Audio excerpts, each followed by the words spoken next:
welcome to the class after a week's gap. How are you all? I hope कि आप लोग सब घर पे बहुत अच्छे से अपना ध्यान रख रहे हो और बहुत अच्छी अच्छी चीजें कर रहे होंगे. टेस्ट हो गए थे और सबने बहुत अच्छा परफॉर्म किया है टेस्ट में. Still as there is always a scope for improvement, you must always keep on revising the topic so that धीरे धीरे आपका इम्प्रूवमेंट चलते रहे. तो हमारी पिछली क्लास में हम लोगों ने मैटर इन आर सराउंडिंग जो था वो चैप्टर कंप्लीट करता हूँ इस मैटर अराउंड अस प्योर का फोर्थ पार्ट कंप्लीट कर चुके थे, जिसमें हम लोग सॉल्यूशंस को डिस्कस कर रहे थे. So we were discussing basically the types of solutions. हमने सॉल्यूशन की कैरेक्टरिस्टिक्स डिस्कस की थी. ट्रू सॉल्यूशन क्या होता है? एक होमोजेनियस मिक्सचर जिसके सॉलिड के पार्टिकल्स का साइज लेस देन 1 नैनोमीटर होता है और जो टोटली स्टेबल होता है अनलेस एंड अनटिल उसको स्टीयर ना किया जाए या उसका टेम्परेचर चेंज ना किया जाए, राइट. और वो फिल्टर पेपर टेस्ट भी पास कर सकता है क्योंकि सॉल्यूट के पार्टिकल्स इजीली उसमें से गो थ्रू हो सकते हैं. So these were the general characteristics of solutions. अब इसके बाद हम लोगों ने उसके डिफरेंट टाइप्स को स्टडी करना शुरू किया था. So on the basis of saturation we had three different types: saturated, unsaturated, supersaturated, and then on the basis of solvent we had aqueous and non-aqueous solutions, right? So I hope you are clear with the definitions of solute and solvent. Solute क्या होता है? Smaller component और solvent larger component. तो उसी के basis पे हम लोग के पास थर्ड क्लासिफिकेशन है टाइप्स ऑफ सॉल्यूशंस की on the basis of physical states of solute and solvent. We have again 5 different types. So first is solid and solid solution. Solid and solid solution का example होगा brass metal. क्या आप लोगों ने brass metal सुना है? आपको शायद याद होगा एक मैंने क्वेश्चन पूछा था, give reason why water is a compound whereas brass is a mixture. तो ब्रास मिक्सचर क्यों है? क्योंकि ब्रास में क्या है? Brass is made up of zinc plus copper. Zinc होता है 30% रेशो में, कॉपर होता है 70% रेशो में. ओके क्योंकि यहाँ पे दो डिफरेंट मेटल्स का कॉम्बिनेशन हो रहा है 30:70 प्रपोर्शन में, which is not fixed. We can change the proportion. Zinc हो जाएगा अगर 40 तो कॉपर हो जाएगा आपका 60. No issues. It totally depends upon the manufacturer कि उसको किसका किस मेटल का ज्यादा शाइन चाहिए, कौन से मेटल का ज्यादा क्वांटिटी चाहिए. अब ब्रास जैसे कि आप जानते हैं येलोइश मेटल होता है. येलोइश क्यों हो रहा है? क्योंकि रेडिश ब्राउन कॉपर में हम व्हाइटिश जिंक मिलाते हैं तो हमको येलोइश ब्रास मिल रहा है. So this proportion is altered. जितना कॉपर ज्यादा उतना डार्क येलो, जितना कॉपर कम उतना कम येलोइश होगा. अब मैंने क्या किया, दो सॉलिड मेटल्स को मेल्ट करके मिक्सअप कर लिया. So it is a combination of solid, one solid into another solid where solute is zinc as it is in lesser proportion and solvent is copper as it is in higher proportion. Okay next.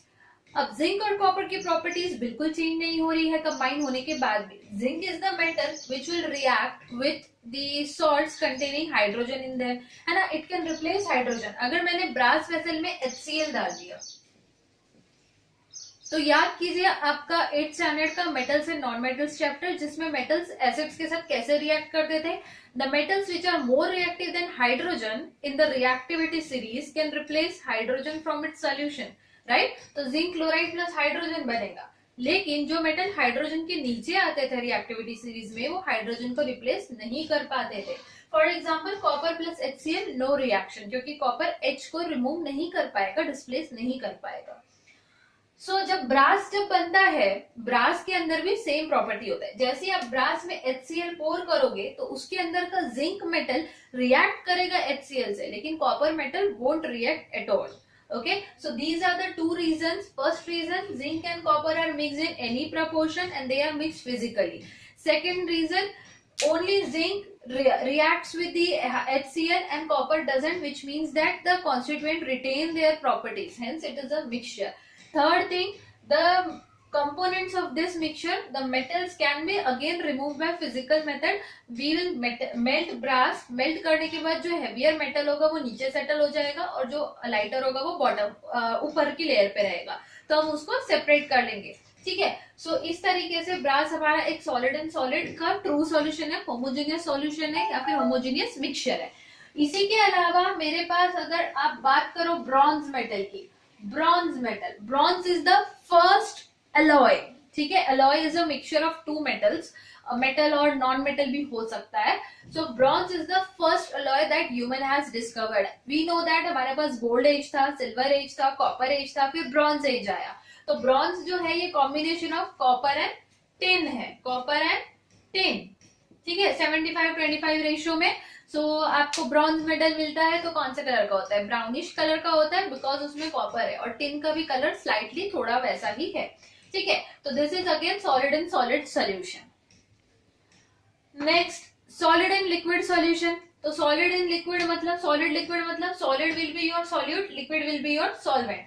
So sugar solution हो गया आपका, salt solution हो गया, या फिर कोई भी powder का सॉल्यूशन आप जब लिक्विड वाटर में बनाते हो तो आपका बनता है सॉलिड लिक्विड सॉल्यूशन.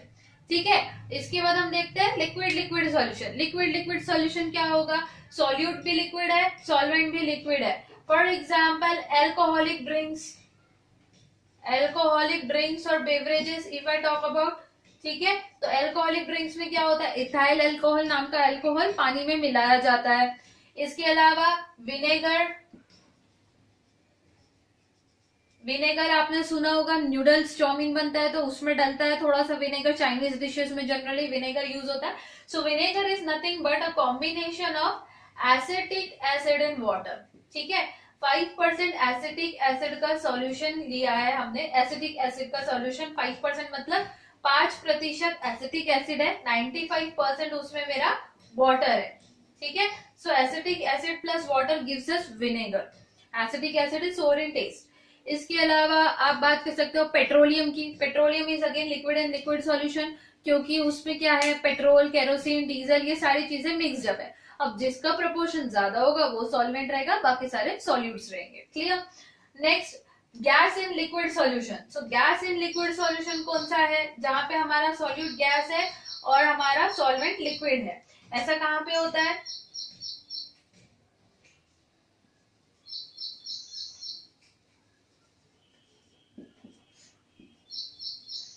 कार्बोनेटेड और एरेटेड ड्रिंक्स में. कार्बोनेटेड ड्रिंक्स क्या होती है, जिसके अंदर कार्बन डाइऑक्साइड मिक्स्ड होता है. For example Coca Cola. Coca Cola जैसे ही आप शेक करके बॉटल को सडनली ओपन करोगे तो you will see foam coming out, lot of gas will be releasing out, right. तो क्या होता है, अगर ग्लास में आप कोको कोला डाल के रख दो, थोड़ी देर बबल्स आते हैं और थोड़ी देर बाद बिल्कुल उसको एकदम बबल खत्म होने के बाद, वैनिश होने के बाद आप ड्रिंक करो तो बिल्कुल मुंह में क्रैकल नहीं होता है, कोई भी आपको ऐसा फील नहीं होता है sensation, right. Why so, because उसके अंदर डिजोल्व होती है CO2 गैस. तो CO2 गैस जैसे इवेपोरेट होगी वो बचा सिर्फ पानी. तो एयरेटेड ड्रिंक्स जो है वो गैस इन लिक्विड का एग्जाम्पल है. सोडा वाटर भी जो हो गया, जो आपका जनरली मिलता है. आपने अगर सोडा वाटर पिया होगा तो आपने देखा होगा, लाइम जूस बनाते हैं वाटर में सिंपली, और उसको क्या करते हैं, एक मशीन होता है जिसके अंदर से उसमें गैस डालते हैं और उसको जोर से, मतलब गैस एकदम फोर्सफुली एंटर होता है और फिर उसको तुरंत से निकाल के क्लोज करके शेक करके आपको सर्व किया जाता है, राइट. सो जो फोर्सफुली उसमें गैस जा रहा है वो CO2 गैस ही है, जिसकी वजह से उसमें बबल्स और फोम आता है. सो कार्बोनेटेड और aerated drinks are gas in liquid solution. Gas in gas solution is air. Air में क्या है, 78% नाइट्रोजन गैस है which is solvent, and 21% is oxygen which is solute, and again 1% जो है उसमें होता है आपका 0.9% आर्गन होता है. 0.1% जो होता है उसमें carbon, carbon dioxide, carbon monoxide and traces of other gases होता है, SO2, NO2 वगैरह. सो गैस इन गैस सॉल्यूशन का एग्जांपल है air. Okay, so these are the different kinds of solutions on the basis of physical states of solutes and solvent. Now let's see what do we mean by the concentration of a solution. Concentration होता क्या है, concentration मतलब क्या, नया topic है, आप heading डाल लीजिए. concentration मतलब किसी भी चीज में कितनी सॉल्यूट डिजोल्व है, कितना amount of smaller substance dissolve है. अगर मैंने बोला आपको, एक तरीके से आप सैचुरेटेड सॉल्यूशन के हिसाब से समझ सकते हैं कॉन्सेंट्रेटेड सॉल्यूशन क्या होता है. एक ग्लास ऑफ वाटर में 1 चम्मच शुगर है और दूसरे ग्लास ऑफ वाटर में 5 स्पून ऑफ शुगर है, तो कौन सा ज्यादा डेंस है, जो ज्यादा डेंस है वही ज्यादा कॉन्सेंट्रेटेड होगा. ऑब्वियसली केस बी जिसमें एक ग्लास में 5 स्पून ऑफ शुगर है वो कॉन्सेंट्रेटेड सॉल्यूशन है, और केस 1 जिसमें एक ग्लास में 1 चम्मच शुगर है वो डाइल्यूट सॉल्यूशन है. ठीक है, तो इसी के बेसिस पे let's learn the different ways to calculate the concentration of a solution. So here is the details about concentration of solution. जैसा कि अभी हमने समझा, हम डेफिनेशन देख लेते हैं टेक्निकल वर्ड्स में कैसे लिखनी है. Concentration of a solution is amount of solute present in a given quantity of solution. So हमारे सॉल्यूशन में कितना सॉल्यूट प्रेजेंट है उसको हम कॉन्सेंट्रेशन बोलते हैं. जिसमें ज्यादा सॉल्यूट वो ज्यादा कॉन्सेंट्रेटेड होगा, लेकिन जो अमाउंट ऑफ सॉल्यूट है उसको हम उस सॉल्यूशन का कॉन्सेंट्रेशन बोलते हैं. So best way to determine the concentration is percentage method. Percentage method is used to express the concentration of solution. The concentration of solution refers to the percentage of solute present in solution. So हम लोग क्या करते हैं, amount of solute calculate करना इतना easy नहीं होता. So total solution के मुकाबले में हमारा सॉल्यूट कितने पार्ट्स में है, उसके कितना हिस्से में है उसके, ये कैलकुलेट करना इजी है. तो हम टोटल परसेंटेज क्या कंसिडर करेंगे, मेरा 100% सॉल्यूशन है तो इसमें मेरे को दिख रहा है कि आधा सॉल्यूट है, 50% सॉल्यूट है. सो कॉन्सेंट्रेशन कितना हो गया, 50%, उससे कम है 25%. So we are using best way to represent the concentration is percentage method. So concentration of solution refers to the percentage of solute present in the solution. ठीक है, तो मेरे पास दो तरीके से परसेंटेज निकालने का मेथड है. मास ऑफ द सॉल्यूट यूज करके हम कॉन्सेंट्रेशन निकाल सकते हैं, या फिर volume of the solute use करके. जैसे कि हमें पता है फिजिकल स्टेट्स के अकॉर्डिंग मेरे पास डिफरेंट सॉल्यूशंस अवेलेबल है. तो मेरा सॉल्वेंट हो सकता है कि लिक्विड हो लेकिन सॉल्यूट उसके अंदर सॉलिड हो. दूसरा ये हो सकता है कि मेरा जो सॉल्यूट हो वो लिक्विड हो या फिर वो गैशियस हो. तो दोनों ही केसेस में हम वॉल्यूम डिटरमाइन कर सकते हैं. सॉलिड होगा तो हम मास डिटरमाइन कर सकते हैं. So concentration will be percentage method use करके determine in two ways, mass of the solute के टर्म्स में and volume of the solute के टर्म्स में. ठीक है, so let's see concentration of solution in terms of mass of the solute. ठीक है, so mass of the solute के terms में हमको अगर कैलकुलेट करना है तो पहले तो उसकी डेफिनेशन सीख लेते हैं क्या होगी. आप लोग हेडिंग दे दो, concentration of solution in terms of mass percentage, mass of the solute. concentration of solution in terms of percentage of solute. ठीक है, पूरा लिखे आप अच्छी तरीके से. अब ये क्या होता है परसेंटेज ऑफ सॉल्यूट, मतलब क्या कि हमारा कितना सॉल्यूट प्रेजेंट है टोटल सॉल्यूशन में. Mind the word total solution. हम सॉल्वेंट की बात नहीं कर रहे हैं, सॉल्यूट प्लस सॉल्वेंट मिलाने के बाद जो सॉल्यूशन बनेगा उसकी बात हो रही है. सो हमारा क्या है, it is defined as the mass of the solute present in particular solution. Basically हम बात कर रहे हैं, इसका डेफिनेशन ऐसे आएगा, mass of solute in grams. ठीक है, dissolve in 100 gram of solution. अब परसेंटेज है तो मैक्सिमम कितना होना चाहिए अमाउंट, 100 ग्राम, राइट.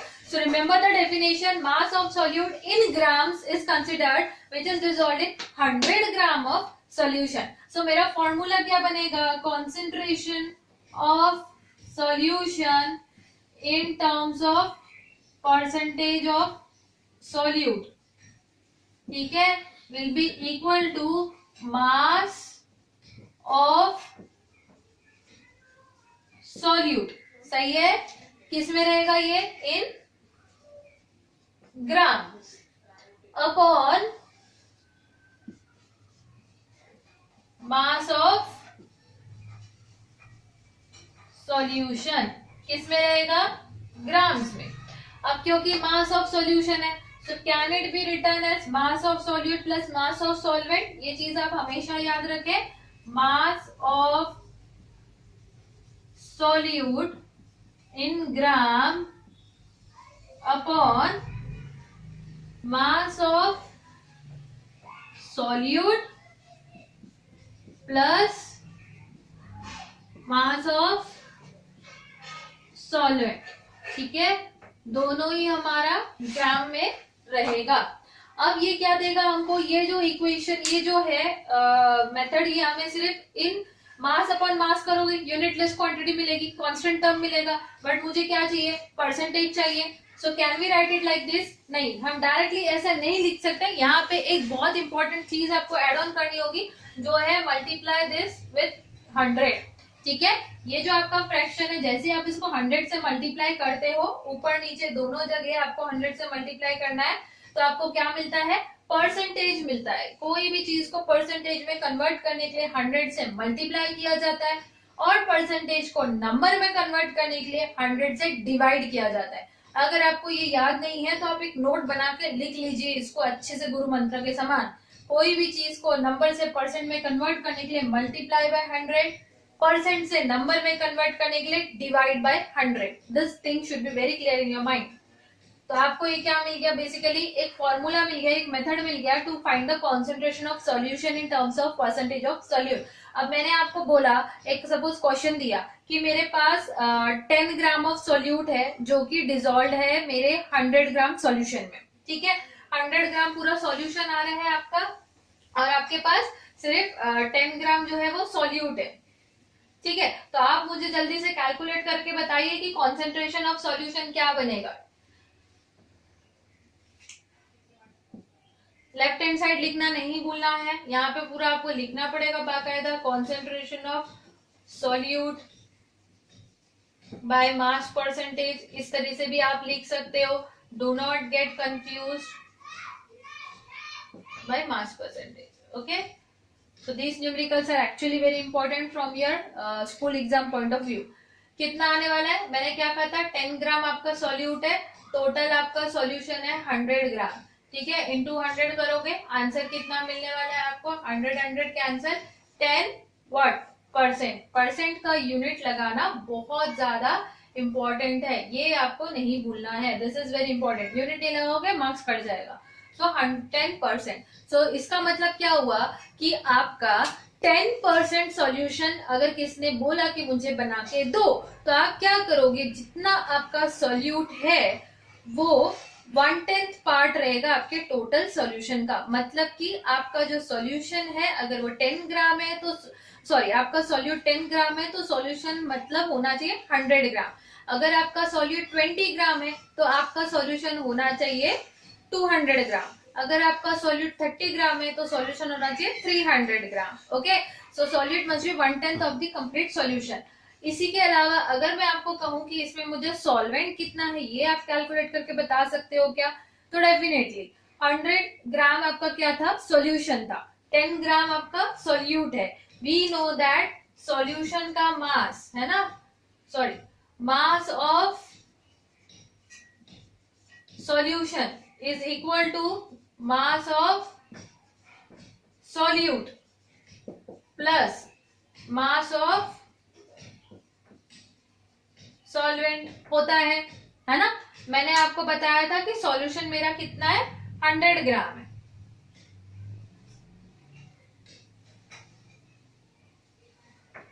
सॉल्यूशन मेरे पास 100 ग्राम है, इक्वल्स टू सॉल्यूट मेरे पास 10 ग्राम है, प्लस सॉल्वेंट ढूंढना है x.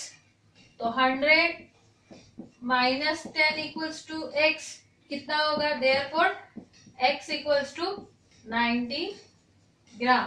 तो सॉल्वेंट का मास आ गया 90 ग्राम. मतलब 10 ग्राम अगर आपने शुगर लिया तो आप 90 ग्राम पानी मिलाओगे, तब जाके आपको 100 ग्राम का सॉल्यूशन, ऐसा शुगर सॉल्यूशन मिलेगा जो आपका 10% कॉन्सेंट्रेशन रखता होगा.